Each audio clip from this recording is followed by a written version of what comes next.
राजवैद्य जी, ये ठीक तो हो जाएंगी ना? राजनयिक शिष्टाचार के अनुसार इनके स्वास्थ्य से संबंधित किसी भी जानकारी को मैं केवल सम्राट को ही दूंगा। सावधान! मगधपति सम्राट धनानंद पधार रहे हैं। कहिए दाई मां, आप मुझे क्या सूट?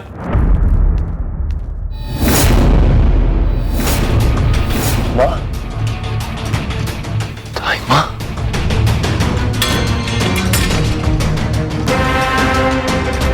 भ्राता, अरे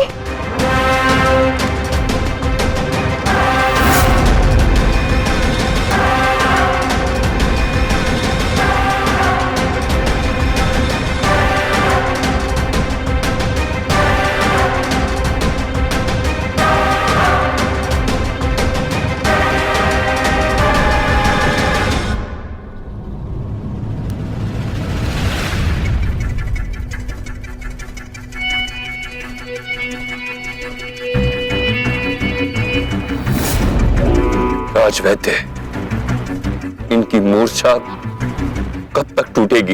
इतनी ऊंचाई से गिरने से तंत्रिका तंत्र ने कार्य करना बंद कर दिया है सम्राट। मस्तिष्क का शरीर के साथ संबंध टूट गया है। ये अभी भी जाग सकती हैं, एक पहर में भी जाग सकती हैं, एक सप्ताह या फिर एक माह भी लग सकता है, या हो सकता है ये कभी ना उठे। इस समय केवल औषधि की नहीं बल्कि प्रेम की भी आवश्यकता है इन्हें। ये सब सुन सकती हैं किंतु बोल नहीं सकती, ये अनुभव कर सकती हैं किंतु व्यक्त नहीं कर सकती।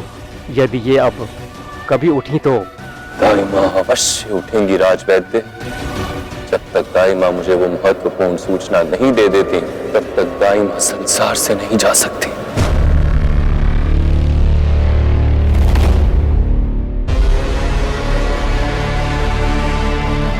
एकांत!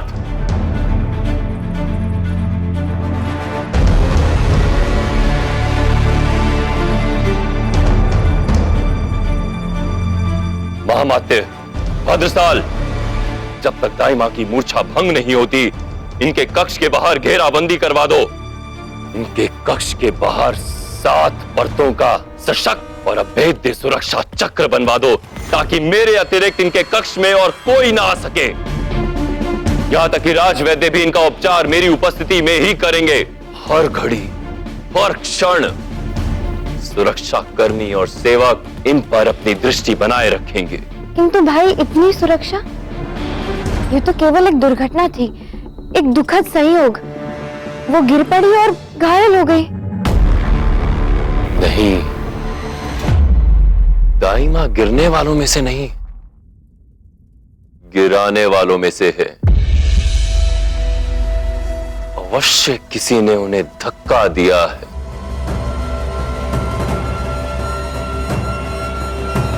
दाई मां को इस अवस्था में लाने वाले के साथ देखना क्या करूंगा। इसे नर्क की यातनाएं दूंगा मैं। कदाचित मैं जानता हूं ये किसने किया है। आपके प्रिय दास चंद्रगुप्त ने। मुझे तुम लोगों की संकीर्ण विचारधारा पर खेद है। संसार में कुछ भी अहित हो जाए, तुम लोगों के लिए केवल वो दास ही है जो एक कारण है। क्षमा करना सम्राट, किंतु मैं ये बात ऐसे ही नहीं बोल रहा हूं, और इसीलिए भी नहीं कि मैं उस दास को पसंद नहीं करता।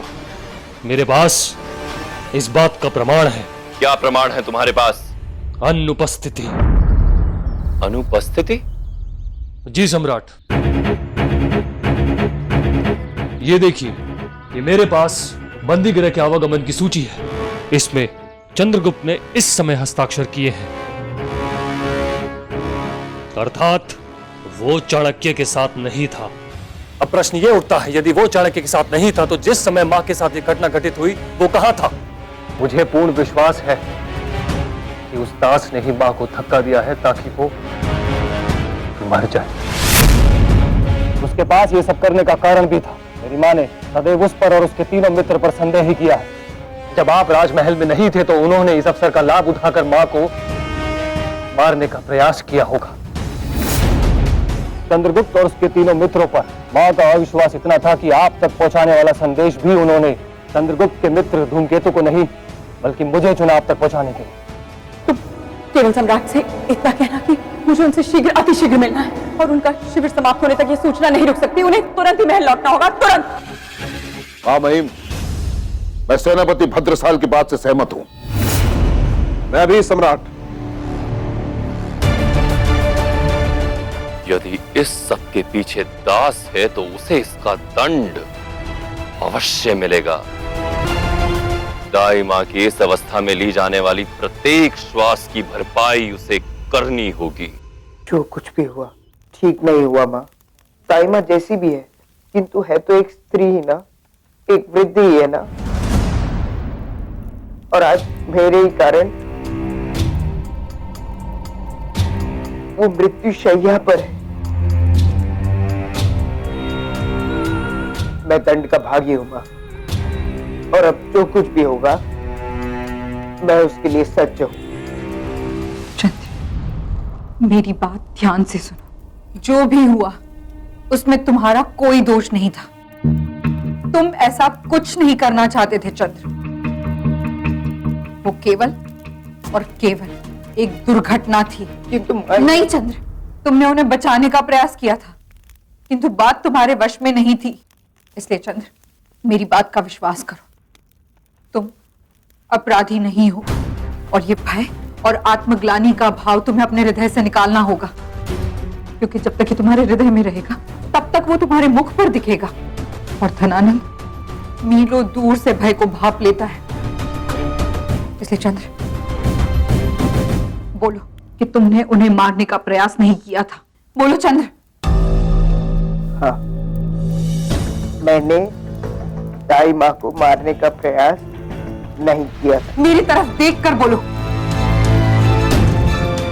मैंने दाई माँ को मारने का प्रयास नहीं किया था।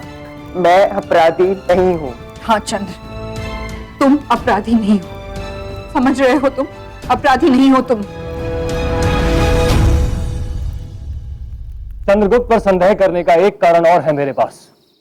ऐसे विकट समय में जब महल के सभी कर्मचारी और सदस्य यहाँ एकत्रित हैं, सब ये जानना चाहते हैं कि यहाँ क्या हुआ है, ताइमा को किसने गिराया है। ऐसे समय में वो कहाँ है? अधिकतर तो वो हर छोटी बड़ी प्रत्येक घटना पे अपने विचार व्यक्त करता है। आज कहाँ है वो? मंदिर गया था।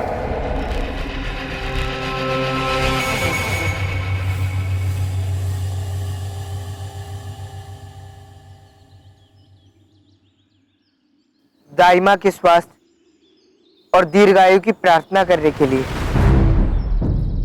तुम क्या सोचते हो कि हम तुम्हारी इन मीठी मीठी बातों में आके तुम्हारे जाल में फंस जाएंगे? मंदिर तुम उनकी नहीं, अपनी दीर्घायु की कामना के लिए गए होगे। सच तो यह है कि तुम ही ने मां को मारने का प्रयास किया है। ये आप क्या कह रहे भद्रसाल जी? भला मैं दाइमा को क्यों मारना चाहूंगा? बहुत से कारण हैं, किंतु वो हमें जानने की अभी कोई आवश्यकता नहीं है। इस समय महत्वपूर्ण केवल ये है कि जब ये घटना घटित हुई तो किसी ने तुम्हें नहीं देखा। कहां थे तुम? और ये एकमात्र प्रमाण पर्याप्त है तुम्हें दोषी ठहराने के लिए। बताओ, बताओ कहां थे तुम?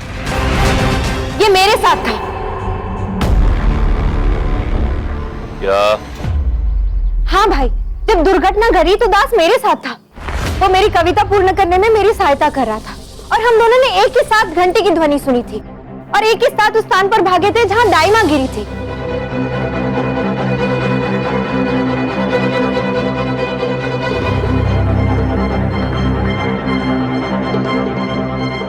चंद्रगुप्त, तुम भद्रसाल की माता के लिए प्रसाद लाए हो ना? दे दो इसे। कदाचित तुम्हारी प्रार्थना अर्धनारेश्वर स्वीकार कर लें।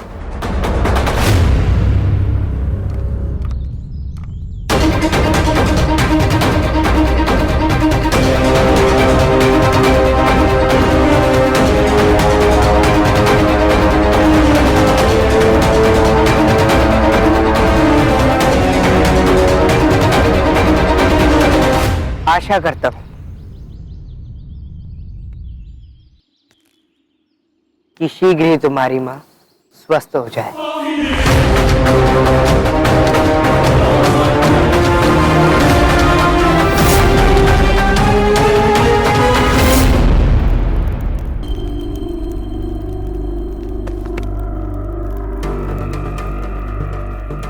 मुझे शीघ्र ही आचार्य चाणक्य से भेंट करनी होगी।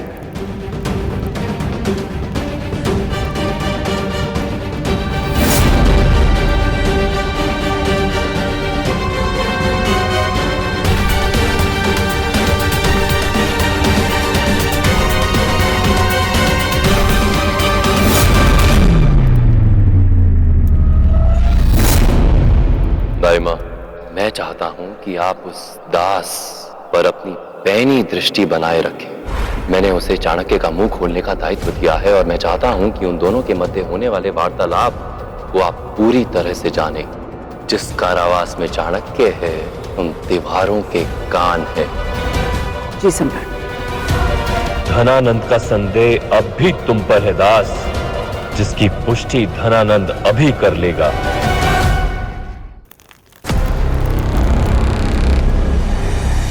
मैं यहाँ इस प्रकार गुप्त रूप से इसलिए आया हूं क्योंकि इस समय महल में सभी की दृष्टि मुझ पर है। विशेषकर जब मैं तुम्हारे पास आता हूं तो एक एक की दृष्टि मुझ में ही देशद्रोही को ढूंढती दिखती है। मैं यहाँ तुम्हें अंतिम चेतावनी देने आया हूं। संभल जाओ, संकट के बादल तुम पर गहराते जा रहे हैं। घृणा है मुझे उस पल से जब कोई मुझे संदेह की दृष्टि से देखता है।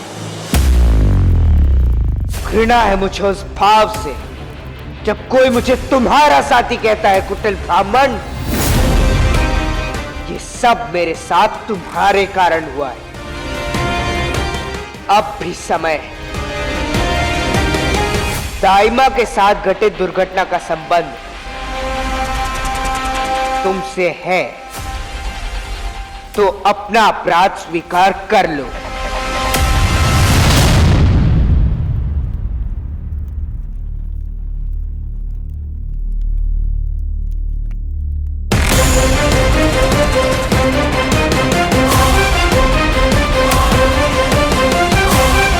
कहने को वो केवल दाइमा है, किंतु सम्राट उन्हें अपनी मां से भी अधिक मान देते हैं।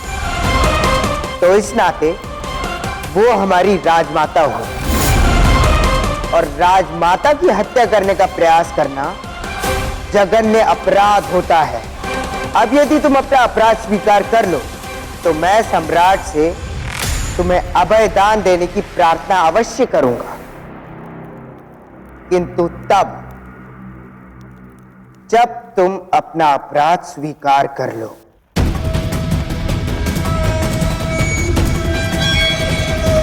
पाप हो या पुण्य, जो कार्य मैंने किया ही नहीं उसे स्वीकार कैसे करूं? हाँ, मैं स्वीकार करता हूं कि धनानंद का धन मैंने ही चुराया। ये भी स्वीकार करता हूं धनानंद को उसके सिंहासन से उखाड़ फेंकने की और उस सिंहासन पर एक योग्य शासक को बैठाने की प्रतिज्ञा मैंने ली है। परंतु एक स्त्री पर आक्रमण, ऐसा ओछा कार्य करने की मैं सोच भी नहीं सकता।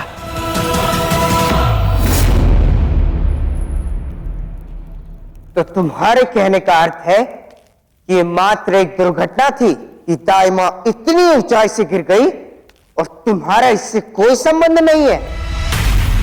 तनिक बुद्धि का भी प्रयोग कर लो दास। तुमने मुझे यहाँ इस काल कोठरी में बंद करके रखा हुआ है। प्रकाश में गए भी कितना समय बीत चुका है, केवल वायु पर जीवित हूं। अब ऐसे में तुम कहते हो कि मैंने षड्यंत्र रचा और किसी को यहां बुलाया और उसे ये कार्य सौंपा कि वो जाए और धाई मां की हत्या कर दे। खेद के साथ कहना पड़ता है, परंतु तुम उतने बुद्धिमान हो नहीं जितना मैं सोच बैठा था। मेरी बुद्धि का उपास उड़ाने से तुम बच नहीं जाओगे कुटिल ब्राह्मण। तुम केवल बातें ही करना जानते हो दास।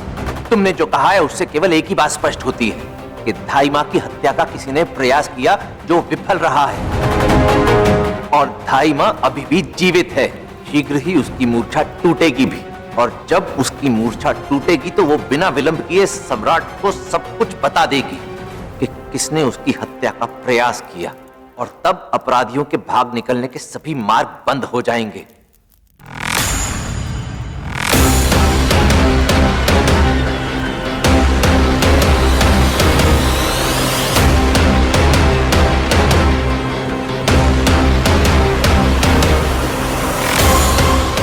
सेल्यूकस, मैं समझ रहा हूं कि आप क्या कहना चाहते हैं आचार्य। इससे पूर्व की दाइमा की मूर्छा भंग हो, मैं धनानंद और सेल्यूकस की मैत्री भंग करवा दूंगा। ठीक है, अभी तो मैं चाहता हूं, किंतु मैं पुनः लौटूंगा अपने प्रश्नों के साथ। अरे हाँ, जाओ जाओ, जितनी बार आओगे मेरा एक ही उत्तर पाओगे कि तुम्हारे समय और प्रश्नों को मुझ पर व्यर्थ मत करो। जाओ यहां से।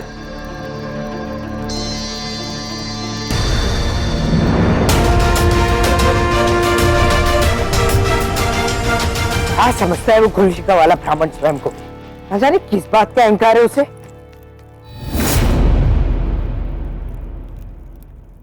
सम्राट, आप यहाँ? आओ मेरे साथ। दुर्धरा के कथन के पश्चात तुम सबके संदेह के घेरे से दूर हो गए, किंतु तुम तो अपने सम्राट को जानते ही मैं किसी पर अंधविश्वास नहीं करता। भले ही दुर्धरा के कथन के पश्चात तुम सबके संदेह के घेरे से बाहर हो गए थे, किंतु मेरा संदेह तुम पर टिका हुआ था। इसलिए मैंने तुम्हारा पीछा किया और तुम्हारी और चाणक्य की वार्ता को सुना। क्या? तो कैसे? वहां तो मेरे और चाणक्य के अतिरिक्त और कोई भी नहीं था। महत्वपूर्ण ये नहीं कि मैंने ये कैसे जाना, महत्वपूर्ण ये है कि तुम निर्दोष प्रमाणित हुए। मैं प्रसन्न हूं कि इस परीक्षा में भी तुम्हारा प्रदर्शन प्रशंसनीय रहा। मैं अब तुम्हें निर्दोष घोषित करता हूं। तुमने दाइमा पर आक्रमण नहीं किया। धन्यवाद सम्राट। आपके दास होने के नाते मुझे हर दिन, हर क्षण अपनी निष्ठा की परीक्षा देनी ही होगी, और उसके लिए मुझे कोई बाधा नहीं। मैं अपने तन और मन से आपकी सेवा में हूं। उत्तम,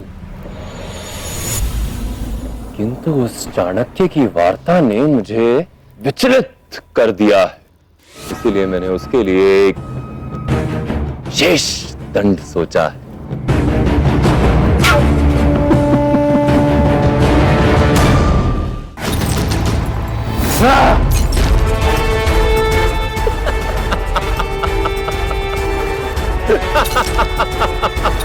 चाणक्य, तुम्हारी अवस्था कोलू के बैल की भांति हो गई, जो एक ही छोर के चारों ओर घूमकर अपना जीवन अंत कर देता है। तुम ठहरे विद्वान, ज्ञानी, क्यों इस झमेले में पड़े हो? बता दो, मेरा धन तुमने कहां छिपाया है? ठीक, मत बताओ। कल तुम्हारे स्थान पर मेरे बैल होंगे और मैं अपने धन के साथ परम आनंद की अनुभूति करूंगा, और तुम अपना शेष जीवन इन घावों का उपचार करने में व्यतीत कर दोगे।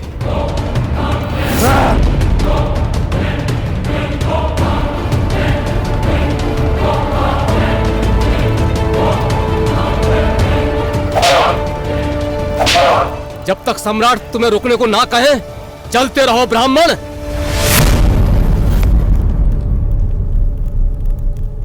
धनानंद,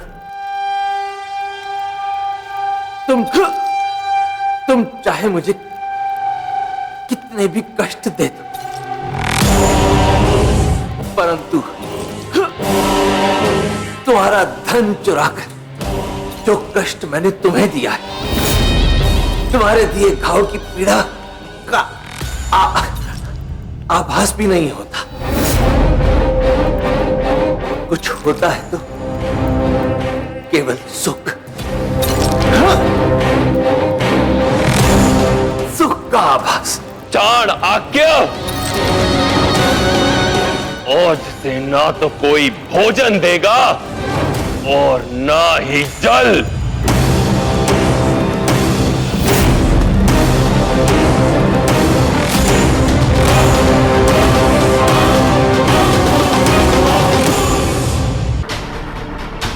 मुझे शीघ्र ही आचार्य को मुक्त कराने का कोई उपाय निकालना ही होगा, परंतु कैसे?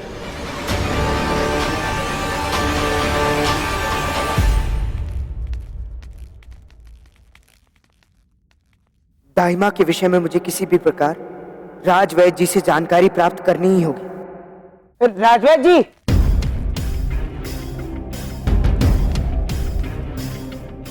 प्रणाम। इस महल में दाइमा के उपचार के लिए सभी लोग कोई ना कोई प्रयास कर रहे हैं, क्या मैं भी आपकी कोई सहायता कर सकता हूँ? तुम चिंता मत करो, दाई माँ को नई यौवन पद्धति से उपचार दिया जा रहा है, शीघ्र ही स्वस्थ हो जाएंगी, कदाचित हमारी कल्पना से भी पूर्व।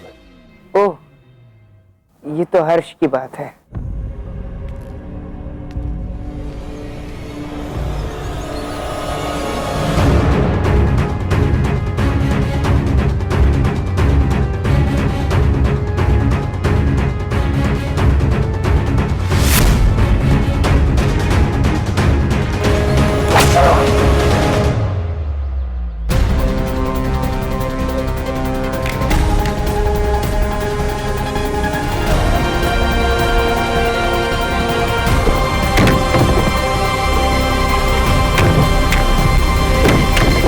क्या कर रहे हो चंद्र? मति भ्रष्ट हो गई है तुम्हारी। सम्राट की मूर्ति पर पत्थर फेंक रहे हो, दंड का अनुमान है तुम्हें? तो क्या करूं? जब व्यक्ति के प्रयासों पर पत्थर पड़ने लगते हैं तो पत्थर फेंकेगा ही ना। क्या ये वो धनानंद जिसने आचार्य चाणक्य को इतनी यातनाएं दी है कि सोच सोच कर मेरी आत्मा कांपने लगती है? यही है वो दुष्ट जिसने मेरी माँ को अपनी दासी बनाकर रखा हुआ है। यही है वो जिसने उस विदेशी सेल्यूकस को मित्र बनाकर भारत के अस्तित्व को आतंकित करके रखा हुआ है। तो तुम उनकी मित्रता तोड़ने का प्रयास क्यों नहीं करते चंद्र? आचार्य ने यह कार्य तुम्हें ही तो सौंपा है चंद्र। हाँ, किंतु मैं अकेले कुछ भी नहीं कर सकता उस्तूल। कोई नहीं है मेरे मार्गदर्शन के लिए, ना आचार्य स्वयं है और ना ही मेरी माँ। अर्थात आज धनानंद ने आचार्य से किसी के भी मिलने पर प्रतिबंध लगा दिया है। अर्थात आज उन्हें कोई भोजन या जल तक देने नहीं जा सकता। और दूसरी ओर उसने गंगा के तट पर मिट्टी लाने माँ को अन्य दासियों के साथ भेज दिया है। केवल उस धनानंद के कारण ही मैं अपने उन दो लोगों के साथ संपर्क साधने में असमर्थ हूँ जो इस समय मेरे लिए अत्यंत आवश्यक है। समय बीत रहा है, दाइमा किसी भी क्षण उठ खड़ी हो सकती है। मैं करूं तो क्या करूं, मुझे कुछ समझ में नहीं आ रहा है। आचार्य के बिना मैं उस बाण के समान हूं जिसका कोई धनुष नहीं है, लक्ष्यहीन। हाँ, एक युक्ति है चंद्र, क्यों नाम सेल्यूकस और धनानंद को मिलवा दे और उन दोनों को खूब सारी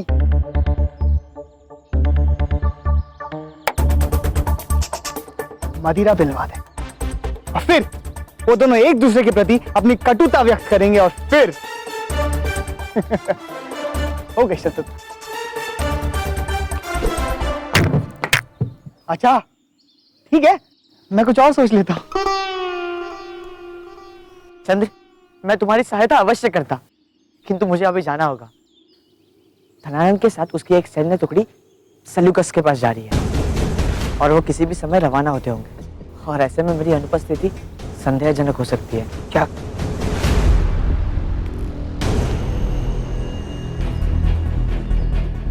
कहा तुमने? वो सब सेल्यूकस से भेंट करने जा रहे हैं? अर्थात वो कोई नई रणनीति बना रहे हैं, 15 जनपदों पर आक्रमण करने की।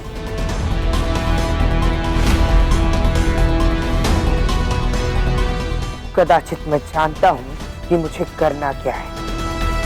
आचार्य चाणक्य, आपको मुझ पर गर्व होगा।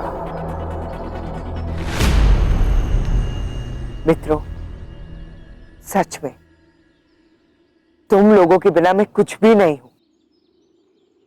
मेरा उत्साह बढ़ाने में तुम लोगों से अच्छा और कोई भी नहीं हो सकता है। वो सब तो ठीक है चंद्र, किंतु तुम अब करोगे क्या?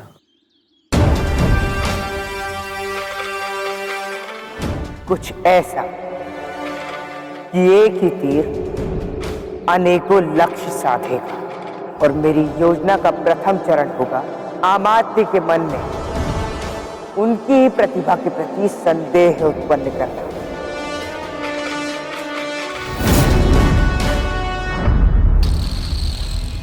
ऐसी रणनीति बनाई है अमात्य राक्षस ने कि सेल्यूकस तो क्या उसके सेना का कोई भी इतनी अच्छी रणनीति नहीं बना सकता।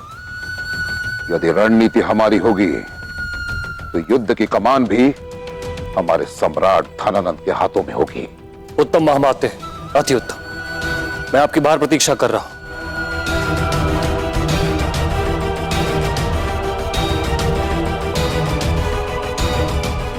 अमात्य जी, मुझे आपसे कुछ महत्वपूर्ण बात करनी है। किसी भी शुभ कार्य से पूर्व टोका नहीं करते। ये बात तुम जैसा तुच्छ दास कैसे जानेगा? अमात्य, मैं जानता हूं कि आपकी शिखा वाली घटना के लिए आप अब भी मुझसे रुष्ट हैं, बल्कि भद्रसाल की दाइमा के साथ घटित दुर्घटना के लिए मुझे ही दोषी ठहरा रहा है। इसीलिए अपनी निष्ठा को प्रमाणित करने के लिए मैं यहाँ स्वयं पहल करने आया हूँ। देखिए, मैं जानता हूँ कि 15 जनपदों को अपने अधीन करना हमारे लिए इस समय अत्यंत महत्वपूर्ण है। इस पर हमारे सम्राट की प्रतिष्ठा टिकी हुई है। सेल्यूकस के सामने हमारे सम्राट के मान सम्मान की बात है, और इसीलिए युद्ध के लिए मैंने ये रणनीति तैयार की है। अब दास मगध के महामात्य को रणनीति सिखाएगा? नहीं अमात्य जी, ऐसा कुछ भी नहीं है। देखिए, मैं जानता हूं कि सम्राट का विश्वास आप पर से थोड़ा कम हो गया है, और अधिकतर स्थिति में व्यक्ति का स्वयं पर से विश्वास उठने लगता है। वो स्वयं की क्षमता पर संदेह करने लगता है। अब यदि किसी भी मोड़ पर आपको ये प्रतीत हो कि आपकी रणनीति सशक्त नहीं,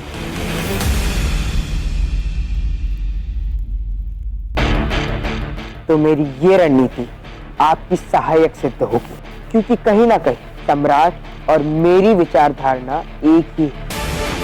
और हाँ, इसका पूरा श्रेय आपके लीजिएगा। अब मुझे किसी और से परामर्श लेना चाहिए, क्योंकि आपकी आंख पर तो उस दास के प्रति घृणा की पट्टी बंधी है। अब जब ये पट्टी हटेगी तब मैं आऊंगा आपके पास परामर्श लेने।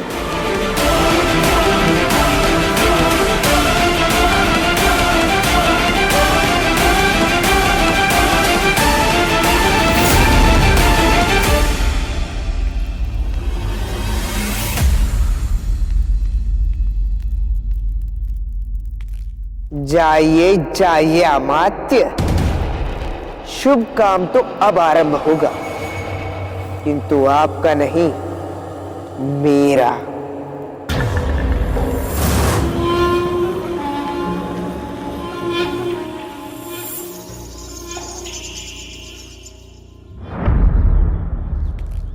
महामहिम, महामात्य, मेरे प्रधान रणनीतिज्ञ, सुना है आप पिछले 2 रातों से ये नीति बना रहे हैं। आशा करता हूं सेल्यूकस के समक्ष आपका प्रदर्शन अति उत्तम रहेगा। मैं केवल इतना चाहता हूं कि हम उससे हर प्रकार से आगे हो। ऐसा ही होगा महामहिम।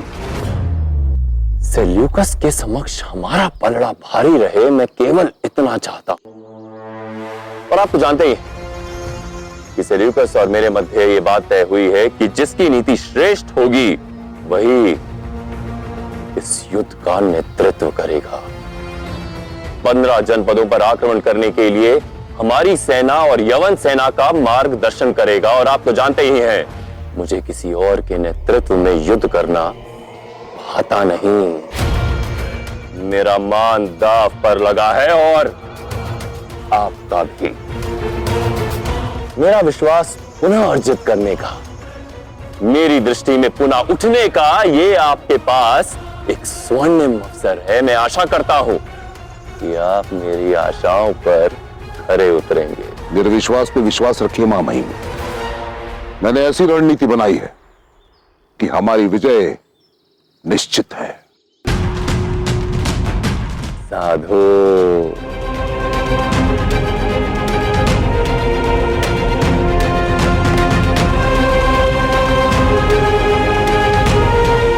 आशा है मैं अपनी रणनीति से सम्राट को विजय दिलाकर अपना सम्मान पुनः प्राप्त कर लूंगा।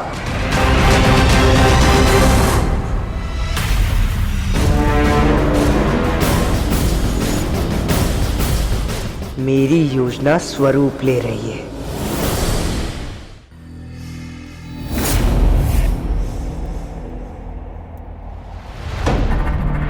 आइए रणनीति तय करते हैं। जरूर। फिलिप, तनिक रुकिए सेल्यूकस। यहां पर उपस्थित सभी जनों में महामात्य आयु और अनुभव में हम सबसे श्रेष्ठ हैं। तो उनकी योग्यता और अनुभव के लिए ही सही, हमें रणनीति का प्रस्ताव प्रस्तुत करने के लिए सर्वप्रथम महामात्य को ही कहना चाहिए। कदाचित इनकी रणनीति सुनने के पश्चात आपको अपनी रणनीति बताने की आवश्यकता ही ना पड़े। हम मैसेडोनिया के जाबाज हैं शाह। हम उम्र पे नहीं, काबिलियत पे विश्वास रखते हैं। पर आप हमारे दोस्त हैं और हम आपकी बात नहीं टालना चाहते हैं। देखते हैं आपके अमात्य क्या रणनीति लाए हैं। जो सही होगा वही तय करेंगे। अवश्य। महामात्य। जी महामहिम।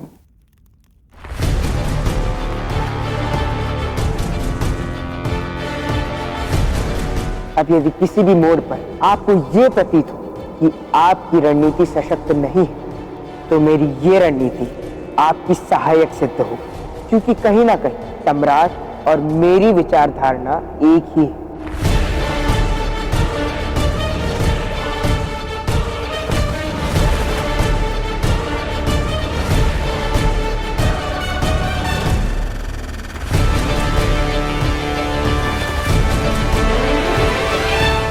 जैसे आप देख सकते हैं, यहां 16 महाजनपद हैं, जिसे भारत कहते हैं। पर इनमें से सबसे शक्तिशाली जनपद है केवल एक, और वो है मगध। अब शेष 15 जनपदों को कैसे अधीन करते हैं, इसकी योजना मैं आपको बताता हूं।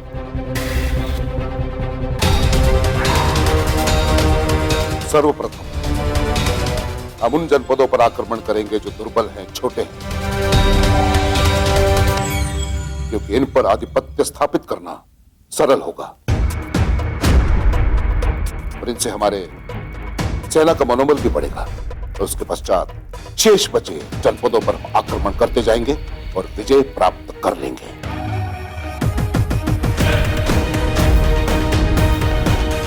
जैसे कि निर्धारित हुआ है कि महापूर्णिमा को भगवान शिव का आशीर्वाद लेकर हम कूच करेंगे और शीघ्र ही सभी जनपदों पर अपनी विजय पताका लहरा देंगे।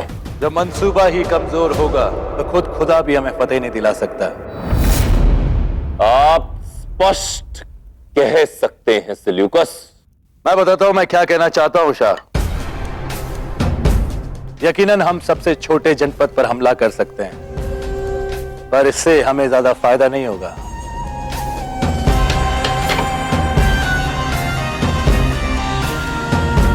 देखा आपने, इस छोटे हमले में हमें फायदे से ज्यादा नुकसान है शाह। इस हमले की खबर ताकतवर सूबों तक पहुंच जाएगी और उन्हें जंग की तैयारी का वक्त मिलेगा, वक्त हमारे खिलाफ खड़े होने का, और वक्त जंग में सबसे ताकतवर हथियार होता है शाह। लेकिन अगर हम सबसे बड़े और ताकतवर जनपद पर कब्जा कर ले तो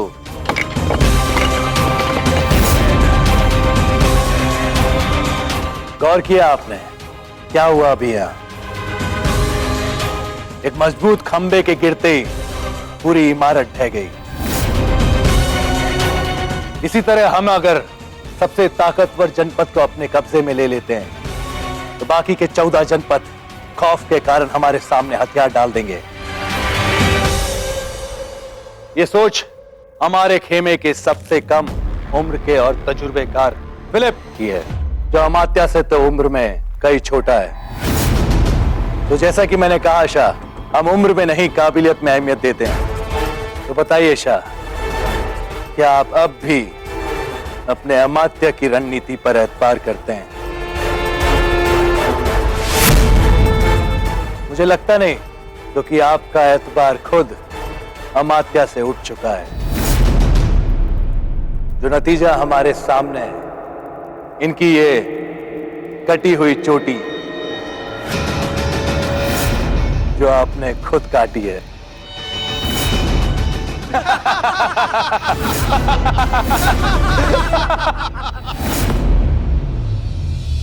खैर शाह, बताइए, कबूल है आपको मेरी अगवानी?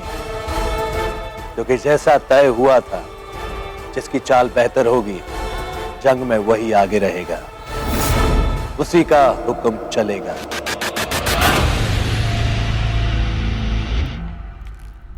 हाँ सेल्यूकस,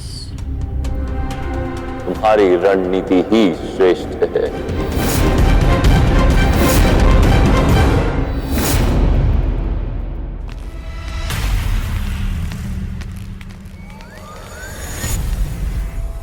कहा था मैंने आपसे, स्वयं को मेरी दृष्टि में उठाने का आपके पास ये स्वर्णिम अवसर है, किंतु आपने मुझे निराश किया। एक बार फिर आपके कारण मैं अपमानित हुआ। उस सेल्यूकस ने मुझे सबके सामने नीचा दिखाया और स्वयं श्रेष्ठ बन गया। अब वो सेल्यूकस मगध की सेना का नेतृत्व करेगा। धन्य है आप। रुकिए, अपनी ये पादुकाएं निकालिए और महल तक नंगे पांव चल कर आइए। हाँ, यही दंड है आपका महामात्य।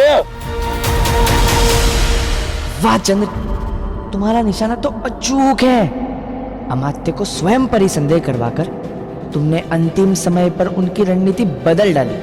अब बारी है तुम्हारी योजना के अगले पड़ाव की।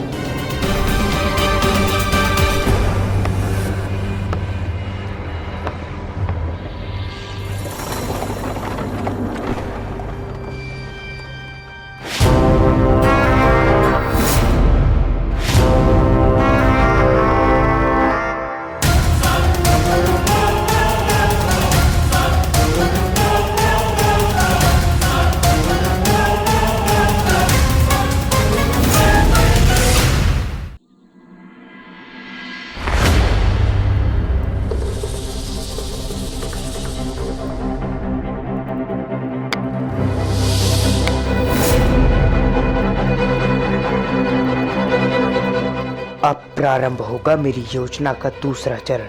अमात्य और सेल्यूकस को एक दूसरे के विरुद्ध करना।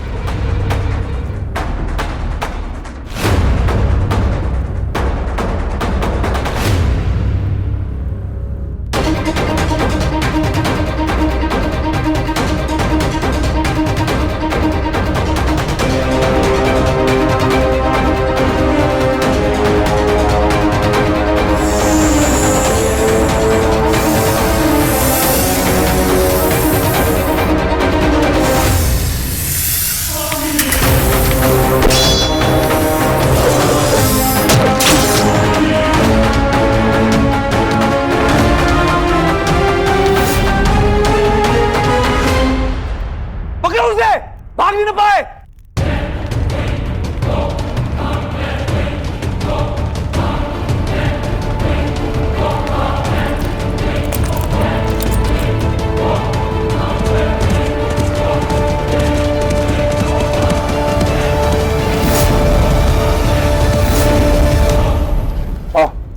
मुझे लगता है इस तीर के जरिए उस घुसपैठिया ने कोई पैगाम भेजा है।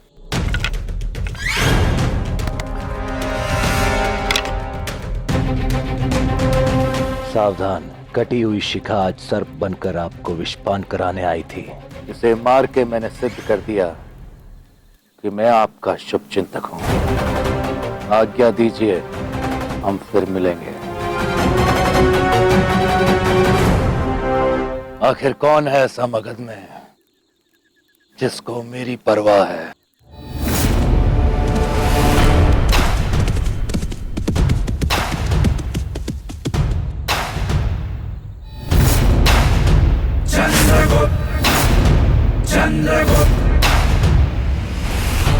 इस एक प्रहार के होंगे दो शिकार, धनानंद और सेल्यूकस।